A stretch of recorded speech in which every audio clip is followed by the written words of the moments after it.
What's better than the protagonists in any anime? Well, those better individuals are the manipulators. They can manipulate even the strongest-minded people to kill themselves or change the story completely. They use disguise and their charming looks to deceive anyone. Without any delay, let's dive in and have a look at the top manipulators in the anime universe. Number 1. Ran Kamonohashi Forbidden Deduction Recap. The story begins with a stern woman who is furious about another recent murder carried out in the same manner as previous ones. However, nobody in the agency is able to apprehend the murderer. Enter the main character, Todamoro. The woman named Amaya advises him to go home and rest, but Todamoro insists he is capable and eager to investigate further.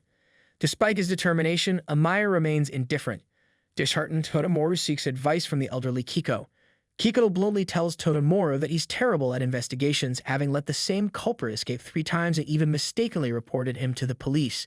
Since the culprit remains at large, Kiko advises Todamoro to seek help from an extraordinary investigator. Following Kiko's advice, Todamoro heads to the recommended place.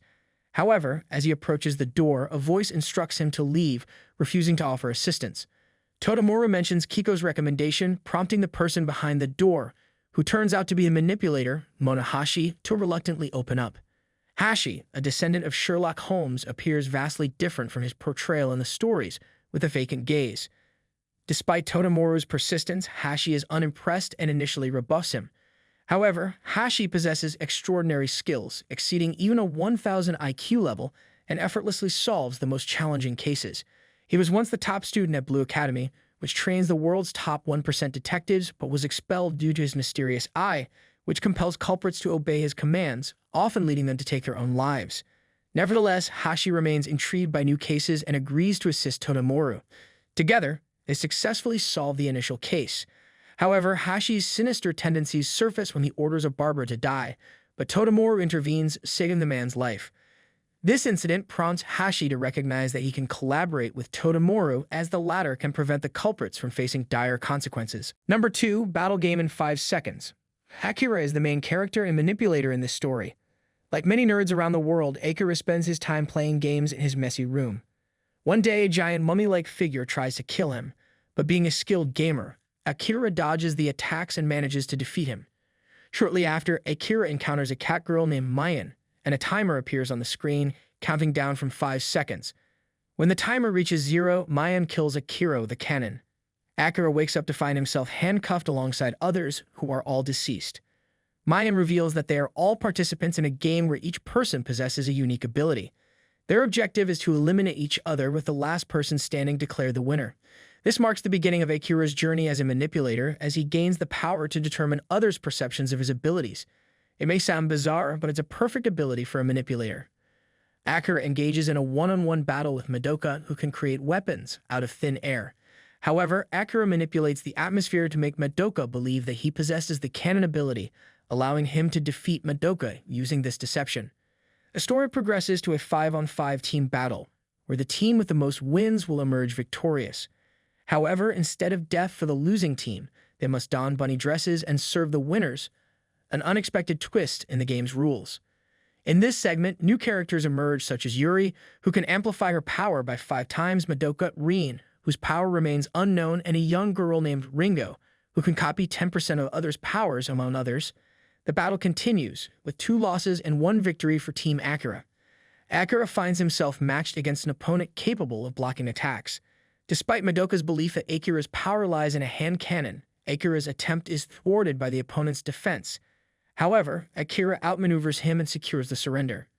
Yuri, on the other hand, confronts Aoji, the individual who had previously killed her. She retaliates by sending him crashing into a wall with a powerful punch. Moving forward, the teams are divided into red, blue, and green factions. Red and green teams exhibit aggression, while blue remains neutral. Yuri and Akira align with the green team and attempt to recruit members from the blue team, but their leader proves to be hesitant. Eventually, the teams engage in a showdown, with the red team leaders, Masiya and Hajime, demonstrating formidable strength. Employing his manipulation abilities, Akira manages to defeat Masiya, similar to his tactics against Madoka. In a surprising turn, Yuri envisions her power as an extension of Akira's, allowing her to swiftly overpower Hajime with a single blow. Despite his resilience, Hajime succumbs to defeat in a spectacular manner. The following day, the players return to their reality. Akira encounters Yuri, and all the team members notice green marks on their wrists, signifying an unknown development. With mysteries left unresolved, anticipation builds for a potential second season. Number 3. The Eminence in Shadow. If you haven't watched this show, you are not a true otaku. Sid is our main protagonist here, who's just a regular dude in high school. There we see Akane, the school's most popular and richest girl, but Sid doesn't give a f. She was kidnapped a couple of years back and she still has PTSD. One day she has to go home alone because her driver was killed by some bastards, and they kidnap Akane as well, but she sees Sid watching all of it from a distance. Akane wakes up and the kidnappers are about to do something with her when the Russian Slayer arrives. He kills the jerks with just a couple of moves and dismantles their whole bodies. Turns out that it is actually Sid, who is a badass crime fighter during the night just like Batman. One day he gets hit by a truck and gets reincarnated into another world full of magic and demons, but he still doesn't give a f about girls. Using his past knowledge and training, he portrays as an NPC, but he has powers beyond god level. There he starts his journey as the strongest among humanity and also makes a strong cult known as Shadow Garden, comprising cute waifus.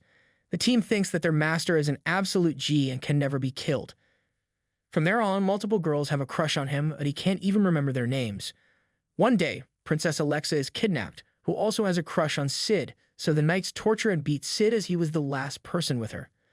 Alexa was kidnapped by the Demon Diablo's cult, who conduct various mutant experiments. There, Monster Girl goes on a rampage, and Alexa thinks that it's her time to run, but her fiancé stops her. Even he's a member of Diablo. Long story short, our MC comes flying and kicks the butt of the fiancé. He eats some demon beans, but Sid still manages to beat him with ease. Then he kills multiple other assholes, and finally the main villainess, who also has a crush on him now. In the end battle, Sid portrays as a sick old dude to participate in the tournament, and also wins it. There's also a lot of politics in the game, so we don't go in there. Sid plays his piano in the final scene and leaves, leaving us on the edge of our seats for the next season. Number 4. Tomodachi Game. You might have heard about the Tomodachi Game. Well, this anime is all about the game, but our main MC manipulator is a total Chad. Yuchi is a normal high school guy, but his mind is evil as hell.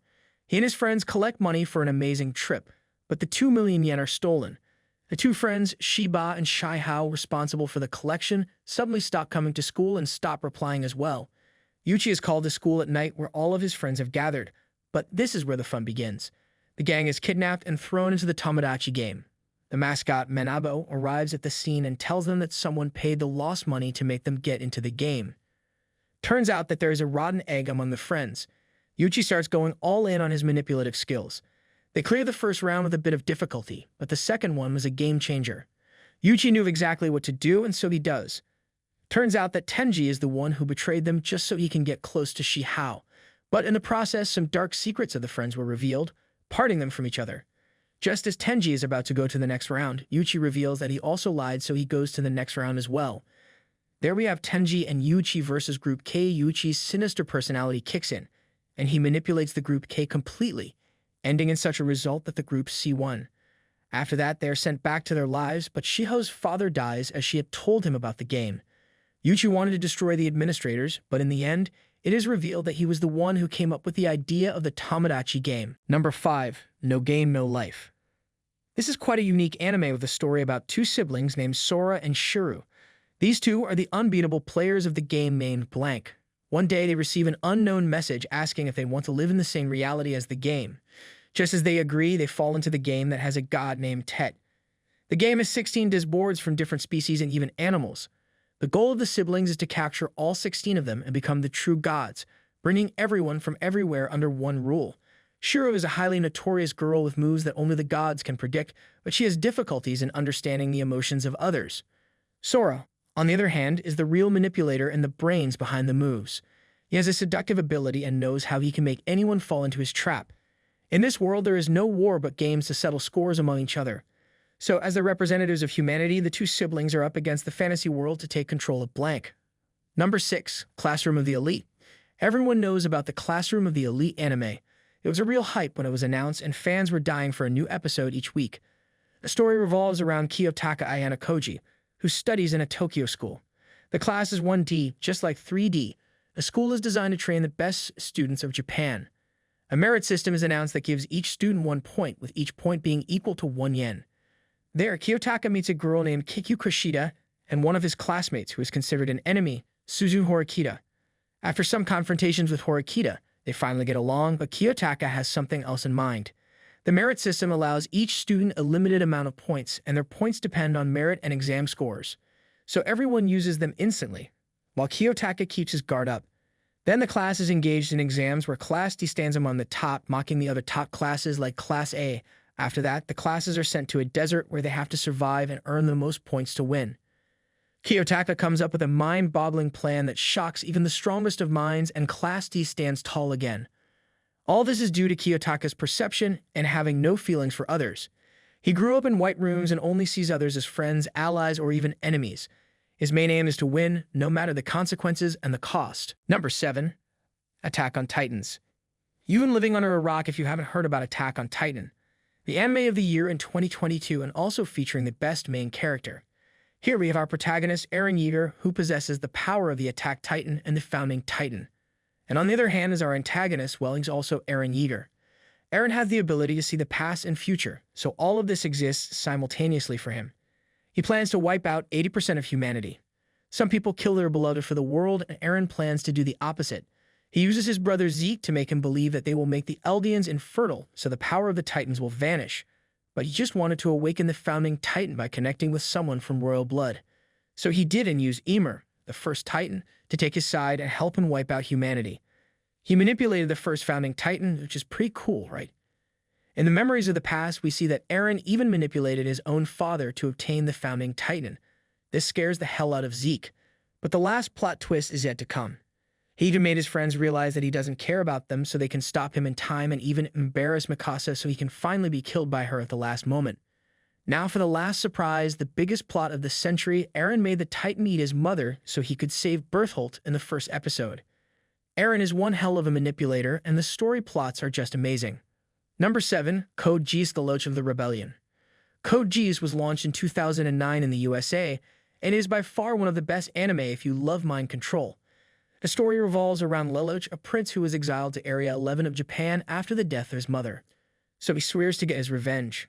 Lelouch meets CC, who grants him the power of Geass, a power that allows you to manipulate anyone without them disobeying your command.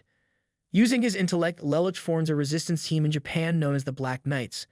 The Knights slowly rise to the top until they attack Tokyo, where Lelouch is caught and his memories are erased. A year later, Lelouch is enjoying his life as a normal student until he regains his memory. After regaining his memories, Lelouch resumes his mission to take on the Emperor, surprisingly his father. Killing his father is no big deal as the main goal is his brother, so using the power of Geass, he lays waste to the entire world and becomes the Emperor. But evil has to end. Lelouch becomes corrupted, just like the corrupted Emperor he once hated. So the Emperor Lelouch is finally killed by his childhood buddy. This show casts an impressive difference between darkness and light, manifesting with the threads of reality. The chess theme of this show is extraordinary, showing that Lelouch is always one step ahead of the game. While he isn't the only one to have the power of Geass, he surely is the one to use it to its full extent. Like when his friend was about to die, he commanded him not to, and Suzaku became like an immortal. Pretty cool, isn't it? Number 8. Death Note. Folks, this is where it all started. Most of us began our anime journey here, with Death Note. The story revolves around a person named Light Yagami. He finds a mysterious notebook called the Death Note, which was dropped off by a Shinigami, the god of death, named Ryuk. This notebook allows anyone to write a person's name in it along with a memory of the person's face, and in an instant, the written name will die. This gives Light an idea, a revolution to make the planet devoid of bad people and criminals. So he begins his journey to kill anyone that stands in his path and become the new god of terror. Light is a genius person who can manipulate anyone, even the time of death. So he hides under the identity of Kira to take on the most notorious agent. Light becomes so indulged that even Ryuk is scared to see what a high school student has become. In the end, Ryuk writes Light's name in his own Death Note, putting an end to his reign of terror. Number 9. Monster. Now it's time for the last, but not the least manipulator, Johann Liebert. He truly is a true monster, as the title suggests. This old anime is truly one of a kind. It begins when Johann and his sister Anna were taken to perform some experiments, but the siblings go on a killing spree. They kill their adopted parents, then the next parents, and so on. Johann is a genius mastermind, and his words are his power. He doesn't need a gun or a weapon to finish off anyone. His words are enough to convince anyone to even take their own life. The events take a sudden turn when one of his patients he cured goes on a killing spree. The main purpose of Johan is suffering and violence, and so he succeeds. This is an amazing anime with some high-intellect plot twists that your brain can't even comprehend. Johan lived with many names throughout his life to keep his identity a secret, and he has also been involved in various accidents near him, causing chaos one way or another. All of this led Johan to become the greatest manipulator in the anime universe. That's it for today, folks. If you enjoyed it and want to see more content like this, subscribe and smash the like button. We'll catch you in the next one. Until then, peace out.